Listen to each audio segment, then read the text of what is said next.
বাংলাদেশ বাঁচাতে হলে দেশের সব মানুষকে জাগতে হবে। এই প্রসঙ্গটি নিয়ে আপনাদের সামনে কথা বলবো। প্রসঙ্গটি কোনো বিশেষ একটি সংবাদকে কেন্দ্র করে নয়, সামগ্রিকভাবেই আমি বলতে চাই এই বাংলাদেশ শুধুমাত্র আওয়ামী লীগ, বিএনপি, জাতীয় পার্টি, বাম সংগঠন কিংবা জামাতের নয়। এই বাংলাদেশ এদেশের আপামর জনসাধারণের, সকল শ্রেণী পেশার মানুষের। বাংলাদেশ যদি বিপদে পড়ে, বিপদে পড়বে সকল শ্রেণী পেশার মানুষ। বাংলাদেশের রাজনীতি 54 বছরের ইতিহাসে আমাদেরকে খুব যে একটা সুখানুভূতি দিয়েছে এটি কোনোভাবেই বলা যায় না, কারণ বেশিরভাগ মানুষ রাজনীতি বিমুখ। তবে একটা সুপ্ত সমর্থন আছে প্রত্যেকের। কেউ হয়তো এই ব্লককে সমর্থন করে, কেউ হয়তো ও ব্লককে সমর্থন করে, কিন্তু সব কিছুর ঊর্ধ্বে আপনি যে ব্লকই বলুন না কেন, ডান বাম মধ্যপন্থা যেটি বলুন না কেন, সবার উপরে হওয়া উচিত বাংলাদেশ। কিন্তু আজকে বাংলাদেশ কোন জায়গায় আপনারা দেখছেন? আপনারা একদম বিবেকের কাছে প্রশ্ন করুন, নিরপেক্ষ নিউট্রাল জায়গায় কে আওয়ামী লীগ করেন, কে বিএনপি করেন, কিচ্ছু যায় আসে না। আজকে গত 6 মাসে দেশ কোথায়? দেশকে আপনি যেভাবে প্রত্যাশা করেছিলেন, ধরুন যে জুলাই আগস্টে যে সহিংস ঘটনা ঘটবার পর একটি সরকার পতন হলো। সরকার পতন হবার পরে একটি সরকার গঠিত হয়েছে। সেই সরকারটি বিগত 6 মাসে আপনার জনপ্রত্যাশা, আপনার তুষ্ট করবার জায়গাটায় কি এতটুকু পূরণ করতে পেরেছে? যদি উত্তর হয় হ্যাঁ, তাহলে আমি বলবো আপনি পক্ষপাতমূলক। এই সরকারটি যেমন, তেমনি আপনিও পক্ষপাতমূলক। আর যদি উত্তর হয় না, আমি বলবো আপনি সেটি সত্য বলছেন। এই যে গত 5 ফেব্রুয়ারি থেকে নতুন করে দেশে আর এক তাণ্ডব শুরু হয়েছে। আপনি একজন বিবেকবান মানুষ হিসেবে আপনি কি এটিকে সমর্থন করেন?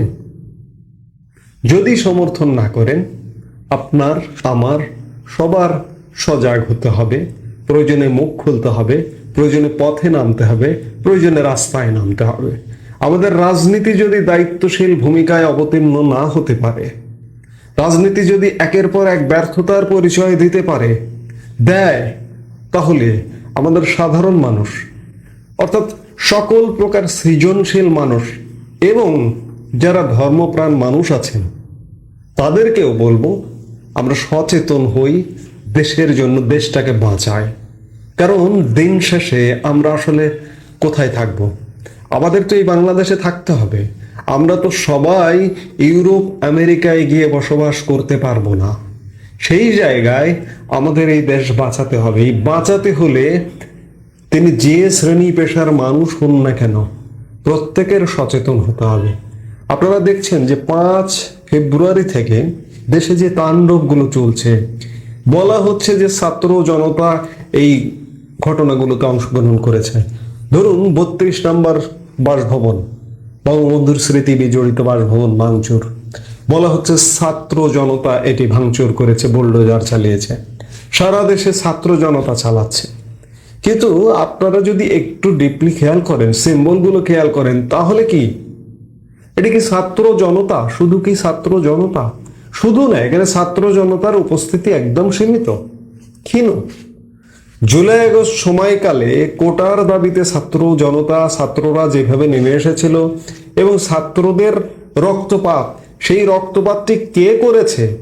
এটি সরকার করেছে নাকি তারা নিজেরাই করেছে? এটি বড় প্রশ্ন। এটি আন্তর্জাতিক তদন্ত হলে বোঝা যাবে। তদন্তও হচ্ছে না ঠিকভাবে। এই যে জাতিসংঘের একটি তদন্ত দল এসেছিল, আজ পর্যন্ত সেই তদন্ত রিপোর্ট আলোর মুখ দেখেনি এবং দেখবে বলেও আমি মনে করি না। কারণ সরকার আজ পর্যন্ত যেভাবে অভিযোগ করছে, বিশেষ করে ওই সময়ের সরকার আওয়ামী লীগের প্রতি, আজ পর্যন্ত তথ্য দিতে পারেনি জাতিসংঘের তদন্ত দলকে। তারা সরেজমিনে তদন্ত করেছে, কিন্তু এর বাইরে নানা তথ্য সরকারের কাছে তারা চেয়েছে, সরকার আজ পর্যন্ত দিতে পারেনি। কাজেই আন্তর্জাতিক তদন্ত রিপোর্ট প্রকাশ হওয়াটা নিঃসন্দেহে কঠিন। তো সেই জায়গায় আসলে কে করেছে, এবং এটি সুষ্ঠু তদন্ত একদিন নিশ্চয়ই হবে, একদিন বিচারও হবে। অপরাধ করে পৃথিবীতে পার পাওয়া যায় না। আমি যেটি দিয়ে শুরু করেছিলাম, এই দেশ আমার, আপনার, সবার। এজন্য আমাদের এই দেশ যদি এইভাবে চলে, এভাবে চলতে দেওয়া যায় না। সব শ্রেণী পেশার মানুষের সচেতন হতে হবে। প্রয়োজনে একটা মোর্চা গঠন করতে হবে, প্রয়োজনে একটা প্ল্যাটফর্ম গঠন করতে হবে। রাজনীতি যদি ব্যর্থ হয়, তাহলে প্রয়োজনে পেশাজীবীরা, প্রয়োজনে বিভিন্ন শ্রেণী পেশার মানুষ এক হতে হবে, এক হয়ে দেশকে বাঁচাতে হবে। আমার খুব ভালো লাগলো যে বিগত 6 মাসে এসব উন্নয়নের ব্যাপারে কোনো মানবাধিকার কর্মীর, কোনো বিশিষ্ট জনের, কোনো কারো বিবৃতি দেখিনি। কিন্তু 5 ফেব্রুয়ারি ঘটনার পর দেখলাম গত পরশু 26 জন বিশিষ্ট জন বিবৃতি দিয়েছেন 32 নম্বর ভাঙ্গা নিয়ে, এবং দেশে যে অস্থিতিশীল পরিবেশ চলছে এটি নিয়ে বিবৃতি দিয়েছেন। আমি মনে করি যে এটি থেকেই শুরু হলো যে দেশটাকে বাঁচাতে হবে। এই দেশ আমার, আপনার, সবার। সেই সবার জায়গা থেকে আমাদের এগিয়ে আসতে হবে যে কোনো মূল্যে। আমি বারবার বলছি যে রাজনীতি, সেটা আওয়ামী লীগ বলুন, বিএনপি বলুন, অন্যান্য দল বলুন, কিংবা একটি দল তো এই দেশকে স্বীকার করে না, এদেশের স্বাধীনতা স্বীকার করে না। বারবার আমাদের স্বাধীনতা, আমাদের মুক্তিযুদ্ধ, আমাদের 72-এর সংবিধান নিয়ে সেই রাজনৈতিক দলটি জামাতে ইসলামী বিতর্কিত মন্তব্য করেই যাচ্ছে। মন্তব্য করবার প্লট রচিত হয়েছে বলেই তারা মন্তব্য করবার সাহস পাচ্ছে। এতদিন যেটি পায়নি, এখন সেটি পেয়েছে। তারা মনে করছে এই মুহূর্তে সেই বাংলাদেশ রচিত হয়েছে। কাজেই এটি কিন্তু অ্যালার্মিং। তারা স্থায়ীভাবে এই আয়ত্তে নেবার আগেই বাংলাদেশের মানুষকে জাগতে হবে, কারণ তারা এই বাংলাদেশকে 71-এর মুক্তিযুদ্ধের মাধ্যমে স্বাধীনতা অর্জনকারী বাংলাদেশকে তারা স্বীকার করে না।